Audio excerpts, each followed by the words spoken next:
જય ગૌ માતા, જય ગોપાલ। આજે શુક્રવાર તારીખ 17 થઈ ને બાપુ, 17 તારીખ 1 જાન્યુઆરીના રોજ આજે અમારા કાકાનું બહુ મોટું દેવજી કાકાનું બહુ મોટું યોગદાન છે। જીવદયા ટ્રસ્ટ મિની બજારની અંદર 5 સભ્ય મળીને બહુ લાંબા ટાઈમથી સેવા કરી રહ્યા છે અને અવિરત સેવા, એમ ગમે ત્યારે ગમે ત્યાં જરૂર હોય ત્યાં એનો આમ એક ઠાકરનો ગણ ભગવાનનો હુકુમ આવ્યો હોય એ રીતની એવી અવિરત સેવા આપી રહ્યા છે। ગમે ત્યારે એને ફોન કરો એટલે નીંદ લઈને જ આવ્યા હોય, ગમે ભાવની હોય, ગમે કાર્યની હોય, ગમે ત્યારે ગમે જગ્યાએથી।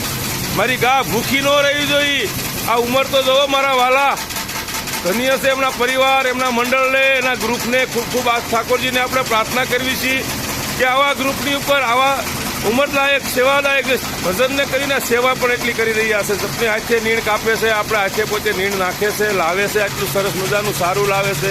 કોઈ દિવસ કોઈ વીક માલ નથી લાવતા અને આવી 350 જીવ જ્યાં ગૌધા ગાંધારી આશ્રમ અંદર 350થી પણ ઉપર નિરાધાર ગૌ સેવા જ્યાં વસી રહ્યો છે, વાસ છે ગૌ માતાનો।